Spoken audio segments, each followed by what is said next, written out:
Hey everybody, before we get started, I just want to remind you this episode is brought to you by our patrons like Ahago Comics, Qua, Drago66, and Nestor Flores. If you like what we do and want to see us do more, consider supporting us on Patreon. You get access to episodes early and lots of other goodies, and would really help us out. Thanks for your support, everybody. Thank you. 走れそりよ、風のように、得意点をパドルパドル。 Hey everybody, welcome back to Sleepybois Central. I'm one of your hosts, Food Coma Omega. With me as always is my co-host, Black Friday Lucky. Hey everybody, come to me for all your holiday deals. On that note, I hope everyone is enjoying Fate's Grand Order, aka Omicron's power is increasing, and free tickets are never ceasing. The way it has taken its toll. Let me roll, let me roll, let me roll. And while we here at Studio Omega like to bring you the latest in FGO-related news and memes, we will be talking about current and future events with both the JP and EN version of the game.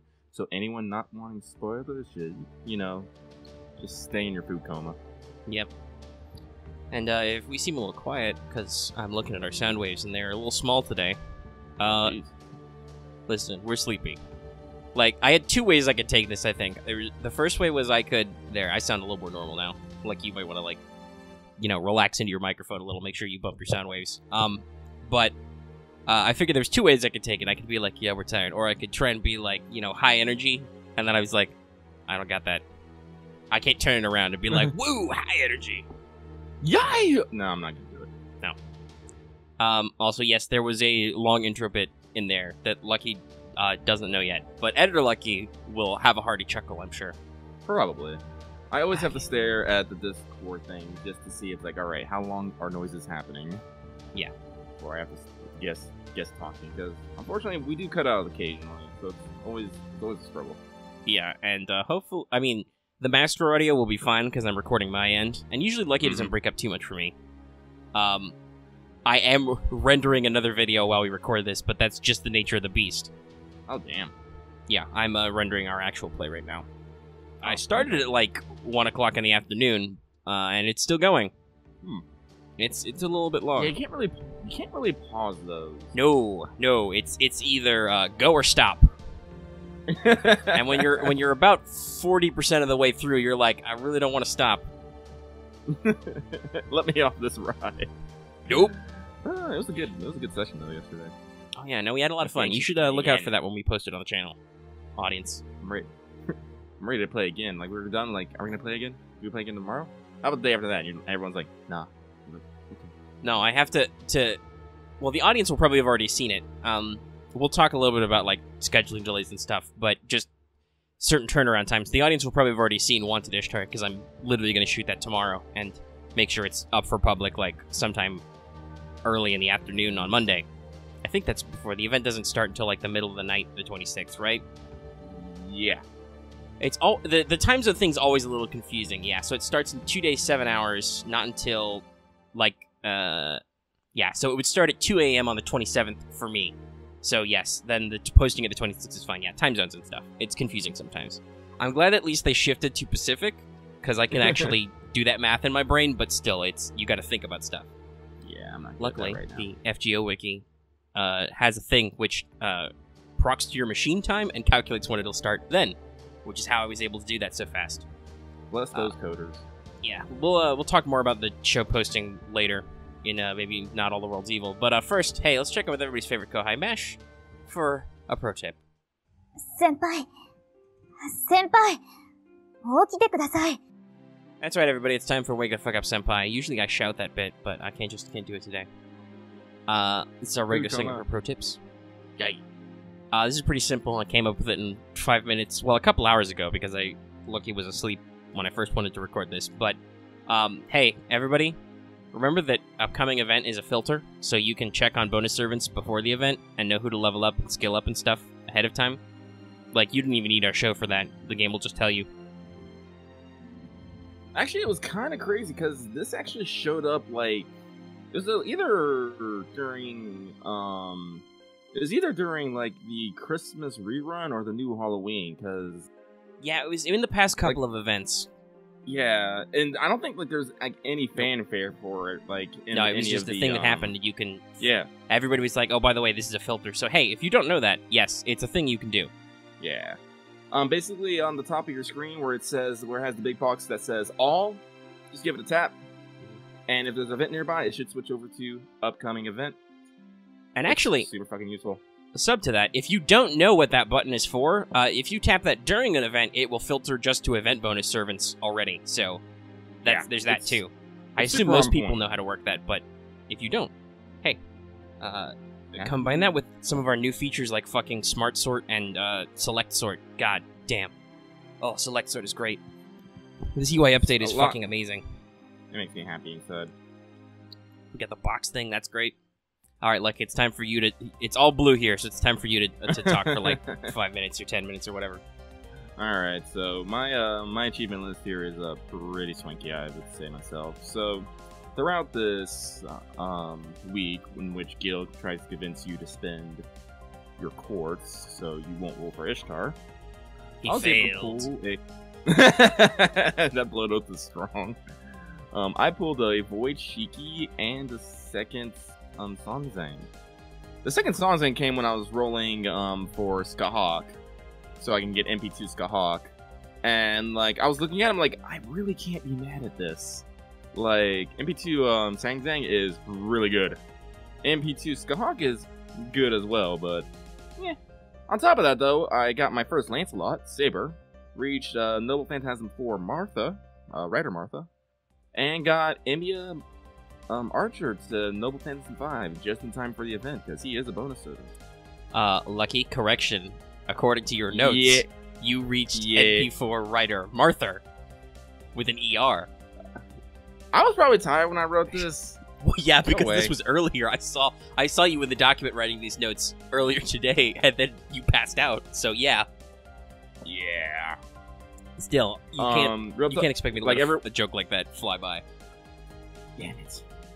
I thought I could get away with it, too. You, but you're pesky... I don't even know what to call it. Anyways, talking about bonus servants, I was able to protect several Smiles, including Leonidas's, Kojiro's, Kotoros, and Tota's. Like, this half AP dailies, I have been, rapidly tapping. Rapidly. Yeah, I need to do some farming later on some of those, but honestly, actually, like, I've been spending a lot of the EXPs because we've been getting a lot one way or another, but I haven't max ascensioned anybody yet. I've been working on, like, Ruler Martha and rounding out some people, so nope, I haven't had anybody in particular hit, like, a new ascension yet because I've been spreading it out a little bit. Though I did finally get Bedivere to level 70. I was definitely focus firing. Yeah. I'm gonna try and get a couple raid ups done because Asterios hasn't still done his raid up, and I don't think I've done Matahari's yet either. Those are both event servants this time, by the way. Yeah, I have both of those already at max ascension and mostly max leveled, and I did the rank ups too for quartz. Oh, yeah. I got a couple rank ups I could do, but I think it's more efficient to do some other ones for some people, because mostly I'm doing them for quartz. Quartz. All right. Well, now we move on to the other thing. Alright, so not all the world legal, but damn close. This one is also mine. We got a lot of blue here today, people. My computer's hardware, nor software, is cooperating with me. We definitely saw your comments on the last week, so I talked to Theo. It's all like, yeah, I wish you guys stuff with more time, and I'm like... Yeah, that's a couple weeks in a row. Yeah. I mean, if you want the full story, we discussed the whole thing on What's Up. This is not just a blatant attempt to get people to watch What's Up, but no, like, we seriously take What's Up as kind of like a metatextual conversation, right? So we talk about a lot of channel stuff there. Mm-hmm.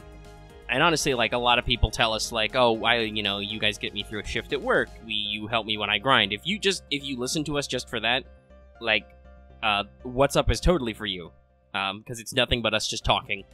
And sometimes we'll mention stuff we're gonna talk about on Let's Talk FGO, or we'll mention stuff like with other gacha games, like if you're playing Azure Lane right now or Frontline, we talk about that stuff. But the short version, Lucky. The what? The short version, Lucky. ... But, I'm super tired. sorry. I'm just like, not here. But the we've been having. Well, not we. I'm not gonna use it well because Omega's not having issues with his computer. I am. But last week I had told everyone, it's like, all right, enough of this Vegas shenanigans. I'm gonna switch over to Adobe Premiere and have access to a whole bunch of swanky tools. I basically tried to get it up and running and couldn't get it running. Like, still haven't got it running. I'm like still trying to work on getting it running. I'm probably still gonna have to edit it this week's in Vegas because, as I said, I don't know what's going on. But it could be a software problem. It could be a hardware problem. I'm not sure. But yeah, we should specifically note that, like for last week's show, it wasn't even that it got posted late. It got posted in what I called our lo-fi format, which was our original idea of where just Omega just renders it in Windows Movie Maker with a still image. Yeah. And this was because I think it was Wednesday because Sunday I was all like, all right, I'm gonna get this started, and that's when I realized that Adobe wasn't working, and I was like, shit! Monday, same thing, shit! Tuesday I was like, fuck it, I'm just gonna do this in Vegas. I mean, I got it like half done in Vegas, I'm like, alright, like, I am like, then I was just like, done. You know when you just get done, you're like, you can't work on something anymore just for like, you know, variety of reasons, stress, hunger, tiredness, whatever. And I was finishing it up Wednesday, and my computer just shut off on me. This isn't something that's particularly new to me. It happens like from time to time, usually like once a week, but usually doesn't happen while I'm working on a computer and while I'm working on editing. So I was like, fuck. Because when this happened, it can take anywhere from 5 minutes to 5 hours or even more for my computer to come back on. So I basically had to go over, grab my phone, open up Discord, and be like, hey man, this episode's like not gonna happen. Yeah, I was in the middle of asking, like, fuck, I wish I could do audio-visual better so we could, like, because I wanted to do a dumb meme video because they announced Ishtar. And I was like, hey, Editor Lucky, how long would that take to render? And you were like, infinite time. And I'm like, oh, I see, we're having a bad day. Should I just stitch the audio together with some visual and upload it? And you're like, yeah, we should do that. I'm like, okay. I'll put it in the queue.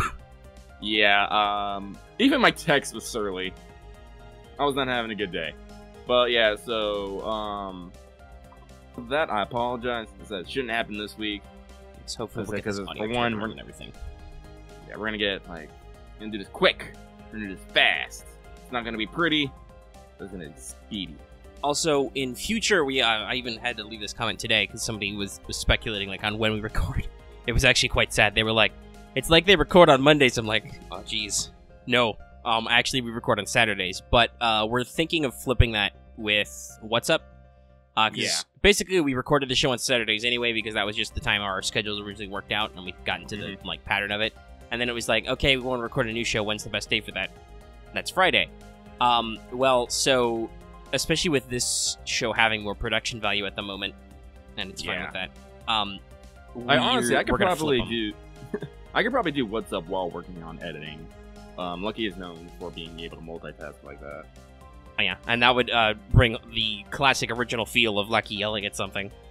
Mm-hmm. So we're planning on flipping the days so that hopefully it gets recorded a day earlier for sure, and it gets hopefully posted sooner. I'm not gonna say like a whole day earlier, but sometime. Also, yes to. Not, like I said, we don't like to shield, like, we're not trying to, like, suck your money out in, like, a shifty way, but if you do want to get the show, like, in a timely manner, consider supporting us on Patreon for 2 reasons. One, for as little as $1 a month, it's really cheap. It's like, if you just listen to Let's Talk FGO, it's like giving me $0.25 a show. But, you get the episode in audio format downloadable right away, no delays. As soon as I'm done recording, I start immediately editing the audio. Within, like, the next hour or two, it's up. It's always up before... on the same day we record it. And the second thing is also, hey, guess what? Video hardware and software tools are expensive, so if you want to help us move that along and make that smoother, consider supporting us so that we can reach that level and you will eventually get higher quality products in a timelier fashion, eventually. Because we're trying. We talked about this a lot on What's Up, actually. We want to be a high-level professional episode, That's why, despite the fact that we're both kind of tired and out of it, we're still recording the show because, damn it, the show needs to get recorded. We do not have a professional level budget. Yeah. We try, though. All right, let's move into skelograms. Let's see. What do I do? I'm going to have to talk a lot later. Good job, me. Reopen those. There we go. All right, let's see. I'm going to have to talk a lot later. Maybe. I don't know. We don't know yet if we're doing Teach Me Omega-sensei today. It's written, but we don't know if we're doing it. We'll see, but I'll start off with North America stuff here. Sure. So, as everyone has, it's probably ended by this point, but as everyone knew, there was the Thanksgiving Like and Share campaign, which runs from November 19th to November 25th. It was a like or share post on Facebook for additional rewards. 5 gold apples, grand apples, good job me, and 10 XPs no matter what, and different rewards depending on gravy or cranberry wins. Also, up to 20k votes will give up to 3k St. Quartz and 3 tickets. So, note that the St. Quartz tiers are fairly low, 3 quartz only after 10k. There were some people who were not happy about the Facebook integration, but I bet there was some backend integration that made all the cool displays work. Somebody, invent a Facebook, but not Satan, please. And as a side note, during this, they seem to be having ads for this running on other sites, including Crunchyroll, so there was definitely a solid effort to reach out with this to advertise, which I definitely think is a step forward, personally. Oh yeah, no, the production value on this campaign is great. Like, everybody was like, oh my god, it's a real, it's a custom web page, and it's got the special widgets and everything. Yeah. So solid up. Somehow we managed to, I guess it was the interactivity, but we managed to blow the voting out of the water. Yeah. I think we easily cleared all the rewards, within the first day or so.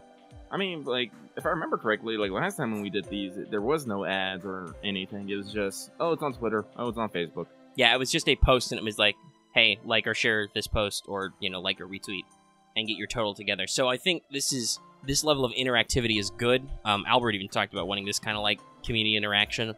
And it seems to have really galvanized people. They're like, oh my god, we're NA's a real boy now. And I hope it continues. I suppose I should say also, we did say, because the audio will be out before this ends, but it's, it's unlikely the video will be public by then. But in this case, we also did a thing where we did Let's Talk FGO News Desk, where we totally talked about it, or specifically I did. I totally talked about it for 5 minutes right when it happened and let you know the business on our channel. So do make sure to subscribe and hit the little notification bell so that, and check when we actually post videos, so because I'll do that if something is going to start or resolve before we're recording the show, and I will just throw out a short news update and be like, hey, this is happening soon, because goddamn does FGO like to be like, oh yeah, by the way, tonight we're doing a thing. We're doing it now, and they're like, no, no. But I don't get to talk about this for another 4 days. Well, fuck, I gotta make a video at 2 o'clock in the morning. Good time. Speaking of things that were announced, that happened, or do you want to jump right to the bottom one? Yeah. So the Little Center Altar announced November 26th to December 5th. Unfortunately, my hopes did not come true, and we're not getting Babylonia first. But You know what? We'll take it in stride, because number 1, Ishtar. That's my first bullet point. Like I said, Wanted Ishtar should be out already, so you'll be able to get all my thoughts on that. As I said, and honestly, before, it was when Omega had talked about doing the Screaming Cowboy meme with, Ishtar's Noble Phantasm, it was one of those moments I've never actually seen Ishtar's animations in Noble Phantasms, because I'm not one of those, I don't, go out of my way to look up stuff unless I need to. No, actually, honestly, I watch videos when new servants come out in JP, but there are plenty of servants that are well out in JP. I don't see their animations in it either until they actually come out.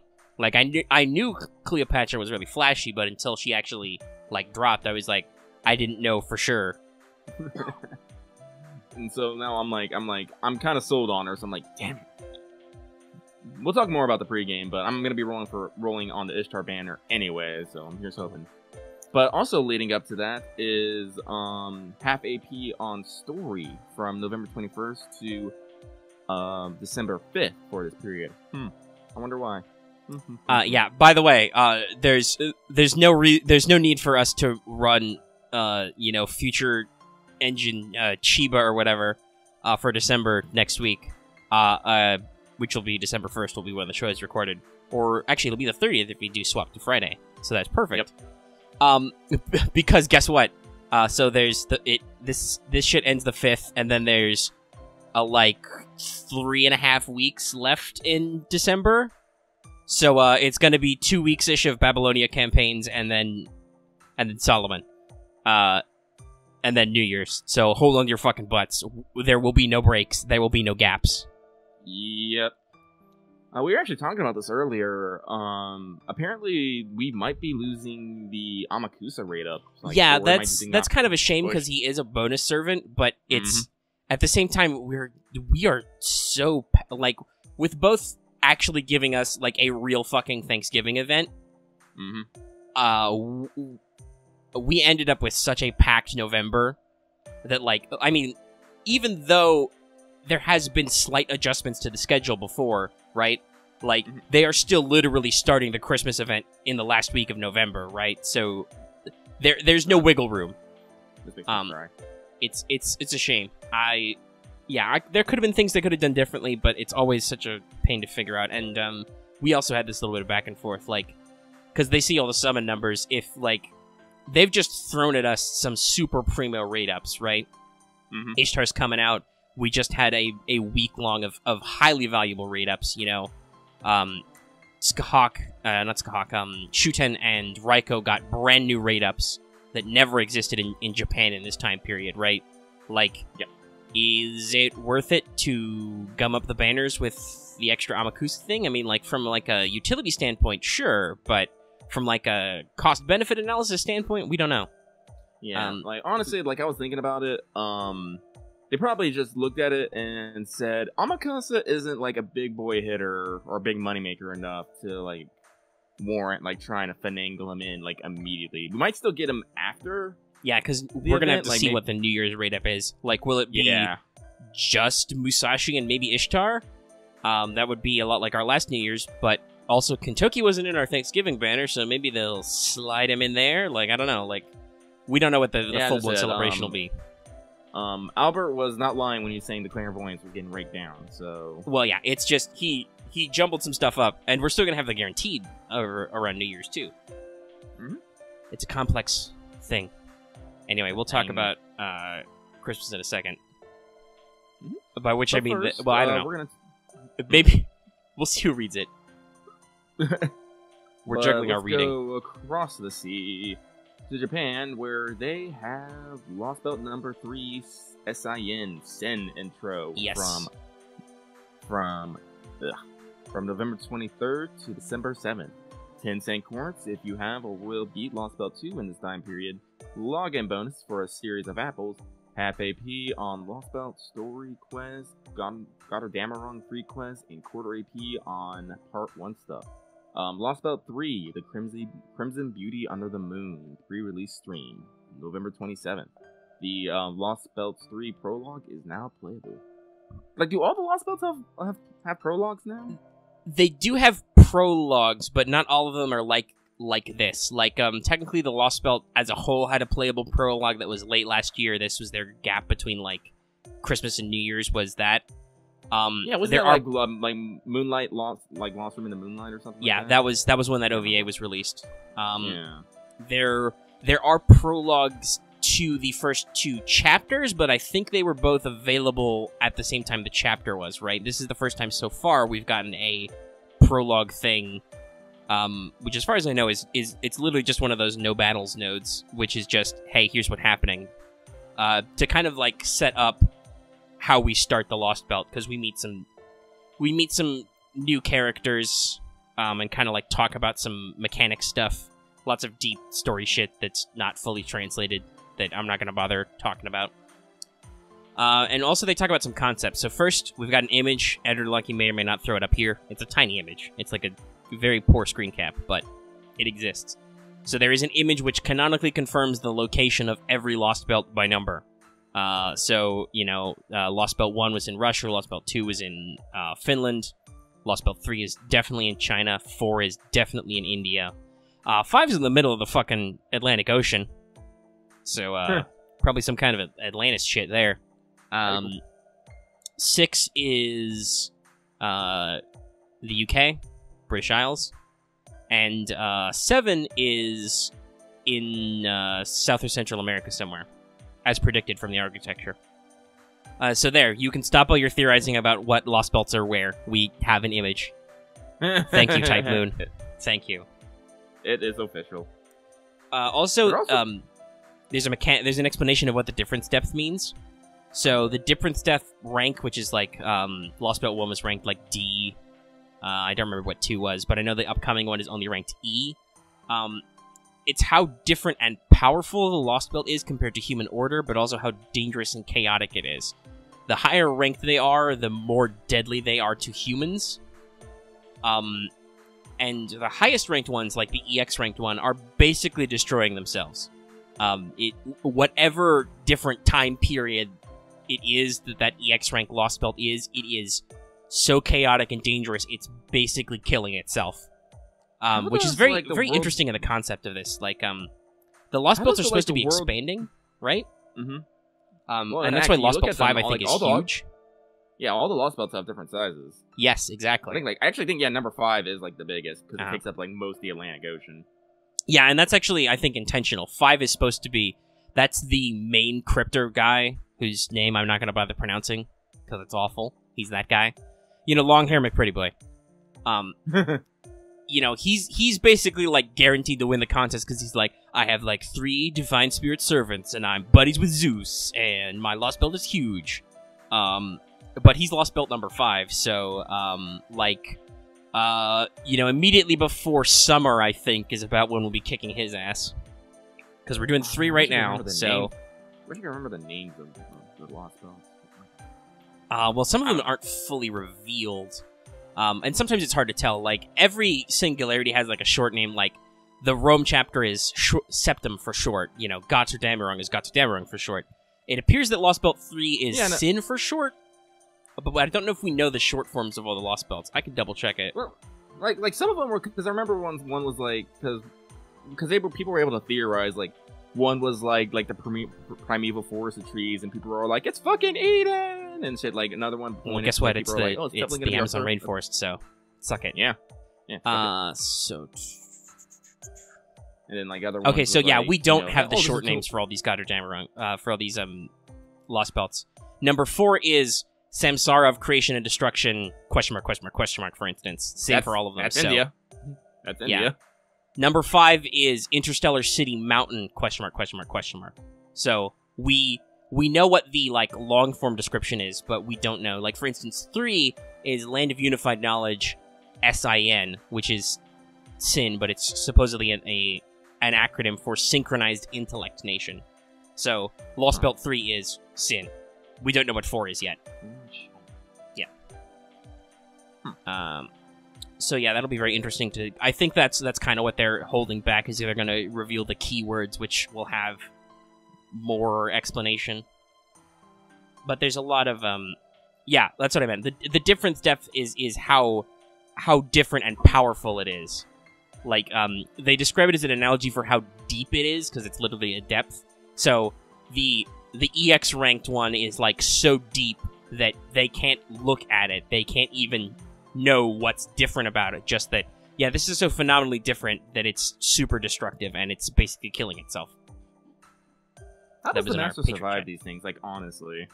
I mean, well, we'll see when it depends. Like, the first 2 we survived because we got a special winter survival mystic code. Like, that was our special, upgrade when we started the Lost Belt, was we got our Arctic survival gear. So we'll see. Maybe they will introduce newer mystic codes as kind of like a fluff excuse for that, because they obviously still have some concepts of mystic codes to tap out. Yeah, that'd be cool. So yeah, Lost Belt 3 definitely coming out. There's already some possible servant designs floating around and stuff, and it's gonna be a thing soon, but not until the 27th. What's that? That's like the JP well, community it's is vibrating. Yeah, it's a Tuesday in Japan, but so this may or may not be out by the time it's out, but obviously that's still several days in the future. All right. I remember somebody was like, can't you just like do like YouTube subtitles? And like, not really. I mean, we can't do traditional annotations anymore, and I don't want to fuck up closed captions just to stick in some whatever snippets, right? Like just some breaking news that we missed after the fact. that would be kind of poor showing of us, because that's not what closed captions are for. If editor like he catches something while he's rendering it, he can insert some notes here, but that's an edit whole thing in the edit timer. We'll see. We'll see how quickly it gets turned around. All right. Okay. We're moving to free talk. Step 1. We're 30 minutes into the show. We're going to do the Christmas 2018 pregame. Honestly, I'm super surprised. My notes are actually quite short for this, and they're pretty straightforward. Hey, have you played a lotto event in this game yet? If you have, you know what the fuck you're doing. That's the short version. So, Little Santa Altar is a seasonal lotto-based event with all the usual bits and bobs that you should be familiar with. The main story quests are time-locked, and will unlock based on days. Pretty typical. The first one gives you a temporary copy of Jeanne d'Arc Altar Santa Lily, which might not be in the right order, but all of my notes are written as JASL, because typing. The next one gives you the typical free event CE, and then you get about 4 Saint Courts and 1 ticket at the end. None of them feature any particularly strong fights, and be on the lookout for JASL Jack and Rhyme as support. It's usual story stuff. So, free quests also seem pretty easy. You've got your typical difficulty scaling from beginner to large snowflake. None of them are particularly complex. So long as you've got a decent spread of servants, you should be fine. Bosses cap out at around or just under 150k HP. No big deal. Free quests will give apples as rewards. And the highest difficulty of free quest only drops stockings, which we're going to talk about in a second. So you don't need to use bonus servants for it. Just use whatever the fuck you want with the event CE. So all of Little Santa Altar's extras are in the lotto. The first 4 have her Ascension materials. They're a Caster Gills plush as a grand prize, and the 5th is the silver ticket for permanent unlock. Also, all the boxes contain something in French with accent markers. Bouche de Noël? I'm not quite sure what the upper caret on the U is there. I should have fucking ran that through Google. Google, how do I say this? Bouche de Noël? Which is used for extra copies and more. It's actually a currency, but you have unlimited lotto boxes, so if you goof up and accidentally spend it on a material or something, you're not fucked. But seriously, prioritize buying your extra copies of Jeanne d'Arc Altar Santa Lily. Also available... Oh, to roll the lotto, sorry. I got ahead of myself. To roll the lotto, you will need Miracle Stockings, which, as usual, are dropped in the event. To improve your Miracle Stocking drops, obtain the Event CE Holy Night Supper in the store. And yes, it's that one. And that's the store CE. Yes. I'm waiting for this one. Hey, guess what? There's only 4 copies in the store. Luckily, you can apparently get the drop on any of the event free quests, so hopefully it's not a huge pain in the ass, because you're going to be farming fucking forever for stockings anyway. Also available in the store are Mana Prisms, Foes, QP, Night Pieces and Monuments, and materials such as Proofs, Seeds, Shells, Tears, Feathers, Scarabs, Horns, Roots, Scales, and Hearts. Have fun, guys. The best place to farm stockings is the high-level free quests, as we discussed earlier. To shop in the store, you will need to collect desserts. At the moment, we are using what they translated names are, but I assume they'll stay the same, so you're getting cheesecake, shortcake, and fruitcake. Hold on, I need to take a sip of water. To boost these drops, you can obtain the banner CEs, or use the event bonus servants. So we have Amakusa Shiro, Ishtar, and Jeanne Altar Santa Lily, who boost fruitcake. We have Archer Emiya, Jeanne and Jeanne Altar, who boost the shortcake. And then we have Tawara Tota, Astros, Matahari, Ushiwakamaru, Leonidas, Caster Gills, Kid Gill, Mash, Kotaru, and Cursed Arm, who boost cheesecake. A lot of bonus servants. So honestly, your best cheesecake farming can be in some of the lower level difficulties, so you don't have to worry super hard about highly leveling them. But you have a lot of variety, I think. So the lotto boxes are the real keys to this. They provide EXPs, bones, crystals, void dust, MP, QP, 6 million per box. Okay. Yeah, people were talking about this, like, if you farm, like, I think it was like 111 boxes. You can max out. You can max out your QP. Because actually, the Boucher de Noël stuff we talked about before can also be traded for QP in the store. So, after you buy all your extra copies of the Little Santa altar, you can then just turn them into QP, which means you get, like, 8 million QP per box. If you're rolling them all. So it's a lot. It's nuts. You guys been hurting for QP? Guess what? This is now the time to double down. Also, hey, guess what? Friend points and lots of skill gems, and also a handful of apples. They're more apples and they're better in the first 6. Since the event is new, you have unlimited boxes, so if you saved apples, now is a good time to spend them. Lucky and I won't go crazy, but at the same time, free XPs and skill gems and QP, well, I mean, there's no reason not to try and roll it, right? Yeah, like, I'm almost done with, like, my other gacha collabs to the point that I don't have to put so much time into it and I can focus on Fate Grand Order a bit more. And of course, they will have the summon banner. We have confirmed it's just Ishtar at the moment, so it will only be SSR, Limited Archer Ishtar, and then the new event CEs.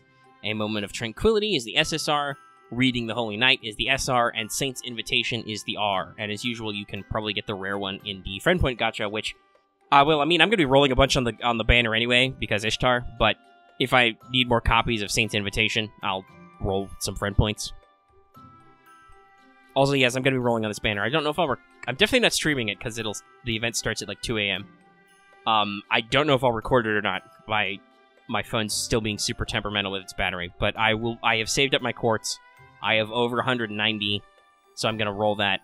I talked about this on WhatsApp, but I actually can't buy quartz right away because I spent some of my money on a PS Plus membership that was on sale for Black Friday. But at the start of the month, I should have more budget available if I don't get it with my first couple regular rolls. And Lucky, you will also be trying. Yeah. Honestly, I'm actually really glad that what is it? Holy Night Supper is in the store because it's great. Though Reading the Holy Night looks kind of funny. It's young Waver reading some books. I don't think we really have anything else like freely to talk about. The event's pretty straightforward. There's a tiny amount of story. You're gonna have some fun. I'm sure it's gonna be fucking adorable. Like, that's what I'm hoping for. I'm hoping for, like, happy moments, because as I said, like, Jack and Rhyme were basically, you know, the cuteness of last Christmas. So I'm hoping, like, this whole story with them and JASL, the Jassler, is much healing. Because as I said, that's where I feel like the heart of some of these events are. Yeah. Also, we're gonna have a rough fucking back end of the month. Yeah, I'm gonna need all the healing I can get right now. Yeah, it's gonna suck for a little bit. Anyway, we'll have fun though. So, if you want to know more about what your new freelancer is capable of, hey, go check out our first collab with Voice, where we talked about all the welfares, because we talk for a time about stuff, mostly me, because they made me. But yeah, so that's a great one, and I think it's timestamped and everything, so you can just jump straight to Santa Altar Lily. Okay. We might as well, that only took like 10 minutes, so we might as well move on into Teach Me Omega-sensei. Oh, yeah. So, hey, Reality Marble 1. Yes! Well, so first, if you don't know, Teach Me Omega-sensei is a topic we do roughly monthly. It's tied to a Patreon poll. Everyone gets to, who's at a certain level of our Patreon, gets to vote on the topic. Our two options that are left are Mystic Codes and Mage Association. So, that'll probably be it. I feel like there are going to be a couple of options that will be spoilery that after next month will open up onto the poll. So, there's that. But if you do have suggestions, go ahead and leave those with me. Just, remember to keep them mostly, like, F-Fate or FGO oriented. Like, some people wanted me to discuss some concepts that were more, like, like Tsukihime or even K oriented aren't necessarily directly related, and it's just like, nah, guys, that's not what the show is about. Listen, me and Lucky are dirty secondaries. Until you get a real Tsukihime anime, we don't know anything about Tsukihime. I played it like a long ass time ago. But so Reality Marbles 1. Yeah. And I am now going to describe to you, based on my flawless research of several hours, what the fuck a reality marble is. But no, seriously, I do research and I try. You're still gonna get people like, excuse me. Yeah, well, do they have a show that's watched by literally hundreds of people? They might. If you do, let me know. Maybe I'll watch that show. But otherwise, here we are. Sit down and learn a thing. All right. So, the reality marble, aka the innate bounded field, that's literally what it's called, is a type of thaumaturgy based on a theory called world egg. We'll explain that in a second. It is originally a power of daemons as part of their alien common sense, because in Natsuverse, a daemon with an AE is a thing that's formed by like human wishes. It's like kind of like a spiritual construct. But higher tier beings in the Natsuverse can also produce this effect, like high level vampires and magi. So, to try and explain, because I had to read this and I had to understand it, to try and explain the world egg in the simplest terms, basically you use spellcraft or whatever to cause an effect where you switch your perception of yourself and the world. So the world becomes a small contained thing. That's the world egg. Excuse me. That's the world egg. And yourself becomes the whole world. There's actually a graphic for this, which I will be sure to pull up, that maybe Editor Lucky can throw up here. But and actually I'll go ahead and for our patrons, I will link them, and also so Lucky can see it. But it's visually, it's a lot easier to understand than the incredibly complex and flowery way they describe it. So there's that. But let's see. Let me get this world egg image and post it in patron chat. So basically, like I said, you compress the world down into a small contained space, and you expand your sense of self to be the world. And yes, it's about as weird and complex as it seems. Anyone who is within this area when the field is created is pulled inside of it, because it's still a bounded field, which is a magecraft thing. Mages and other magical people can sense the bounded field, and a large burst of mana, like Excalibur, can disrupt it. So if you're outside or inside, you can actually break it, maybe. And of course, the world itself rejects all unnatural bounded fields, meaning constructing and maintaining one takes a great deal of magical energy constantly. Even the most powerful beings can only maintain one for a single night. So you can't do it forever. Each reality marble has its own rules and limitations. It is basically the inner world of the user made manifest. The user does not control the rules and form only when it manifests. So you don't have conscious control over yourself, right? Your inside world is whatever it is. You cannot change it.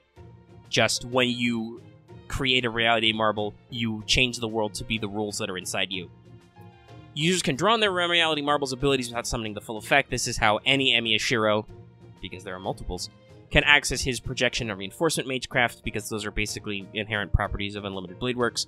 And this is how Iskandar can summon individual guys from his Ayanoi Hetairoi, which has a lot of eyes in it. Yeah, it does. I never tried to pronounce it. Like, nope. It's the funny thing is that, like, in Ionian, it translates basically to like squad goals or something like that. It's funny. It's a really hashtag going. That's alright. Yeah, it's a really plain spoken and funny translation. It's just like, you know, like my companions or something like that. Dude, my squad dudes. So the reality marble is a magecraft that is said to be the magecraft that is closest to the true magic. And true magics are like actual logic-defying miracles, like full-blown teleportation, time travel, creating something from nothing. That all only exists as capital M magic. It is something that is not possible, right? Like, starting a fire is possible because you can light a match. So magic is just you're like doing some energy stuff to make that happen without having to actually light a match. The reality marble is close, but not quite true magic, and thus research of it is banned by the Ninja Association. Probably because researching magic actually fucks magic up. So don't try to study it, you'll fuck it up. Not that it matters, because it's really not something you can easily research anyway. It's a deeply personal power that seems created mostly by the essence of the person. Even a high-level mage like Medea could not easily create her own reality marble. Even if she had a lot of energy and all the right materials, her attempt to create another world would be different, because it's not a power she can just copy. It is also possible through magecraft and magic power to have an ability which is like a reality marble. We'll talk about some of those examples a little bit later. But the exact differentiation isn't clear. For instance, the most common example is Nero's Oris Domea. That is said to be an ability like a reality marble, but I don't think it's ever been clearly defined how it is not just a reality marble. Maybe it's like there's no like sub-uses it has, it's just summoning her theater. Maybe it's because the context of like what the theater represents doesn't have any like complex rules. I don't know. But it's been canonically said that it's like a reality marble, but it's not a reality marble. Probably because the reality marble is originally like I said, a fucking Tsukihime thing that has like specific examples or something, and so it can't just be the thing if it doesn't meet some kind of rule or something. I don't fucking know. Nasu's weird and opaque sometimes. The servant most likely to have a reality marble is a caster, but obviously there are exceptions depending on the lineage of the servants. Berserkers are least likely to use such abilities because, obviously, Madness Enhancement. If one has a reality marble, it can theoretically be passed on like any other magecraft, but this is not elaborated on. It's just an example. I think the citation note points out to like some like Hanafuda bonus game thing, and I'm like, okay, that's really obscure. Well, honestly, like, you think that, I just think of, you just go to the classic example, you just go to Shiro. Like, through contact with Archer and during Limited Blade Work, Shiro learns how to do... Well, yeah, he learns how to... But that's because he already has that reality marble, basically. He's already drawing on it when he's projecting and reinforcing. It's just that by giving him extra magical energy and by seeing it, he's able to, like, fully create it. I think the implication here is that if you were to earn one, you could pass it on to somebody else like you pass on other magic talents. But like I said, it's no examples are given, it's just said that this is a thing you can do. There's also no explicit rules for what happens when reality marbles clash or overlap. Seraph, which actually stands for like Serial Phantasm, is actually a series of reality marbles created by the Moon Cell, but servants with reality marbles or reality marble-like abilities can use them inside of it. Nero has no problem using her Noble Phantasm. Same with Nameless.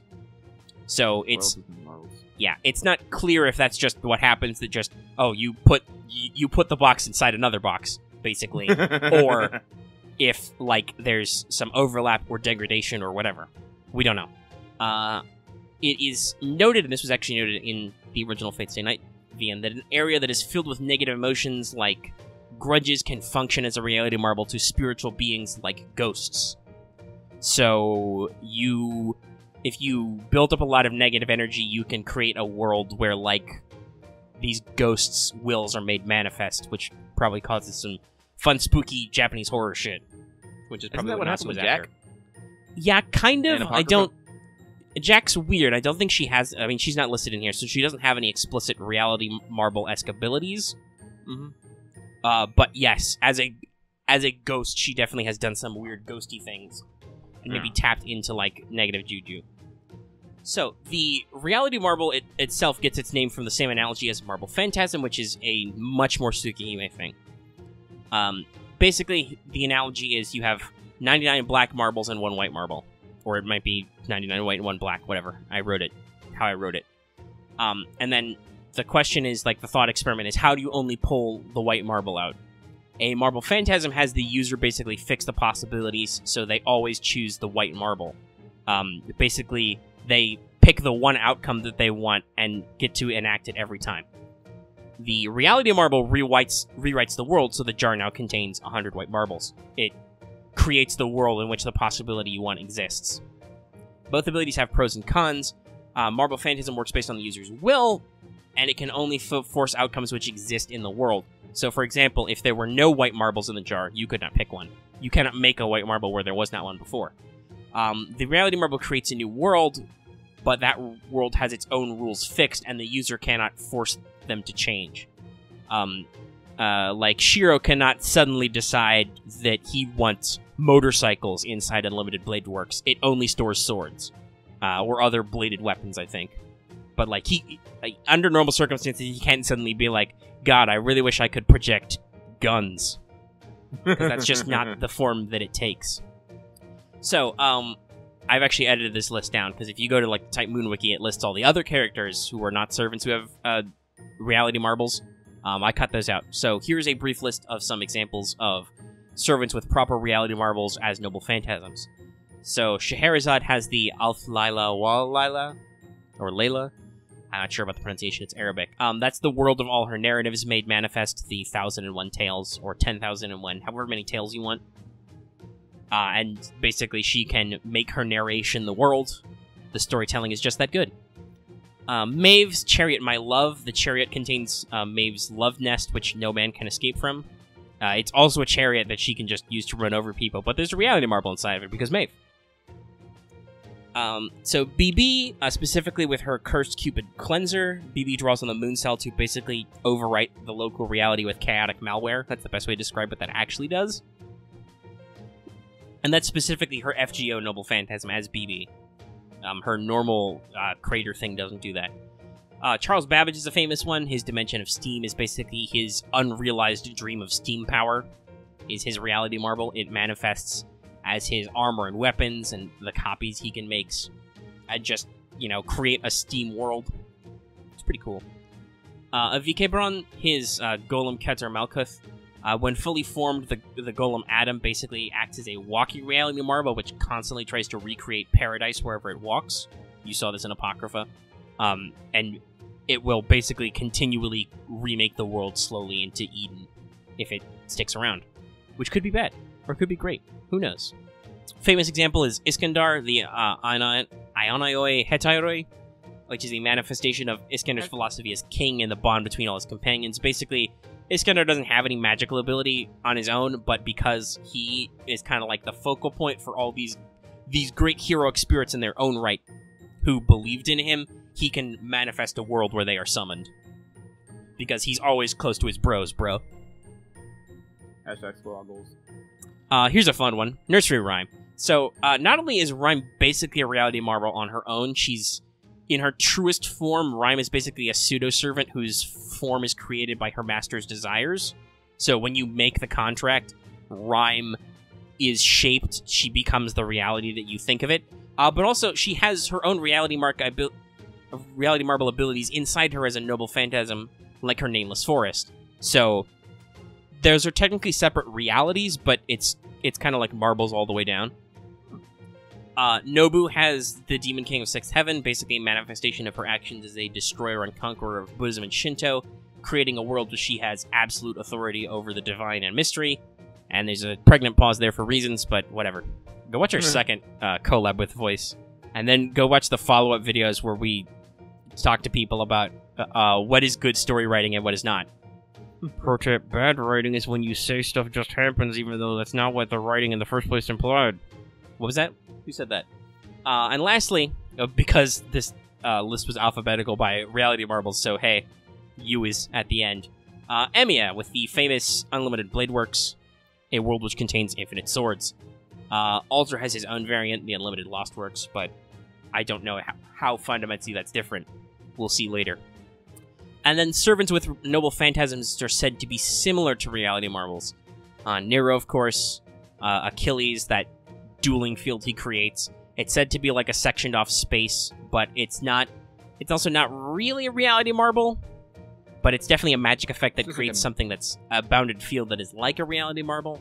Yeah, it's just a big barrier, really. Yeah. Toyotomi Hideyoshi, who isn't in FGO, but yeah, it's his. He has like all these stats and stuff. Why isn't he in FGO? I don't know. They just haven't had the time. He's kind of a. I think he's kind of a joke with like how cool he is. Also, Ozymandias, his famous what I see him Tentitris, is like, that's another like not quite reality marble.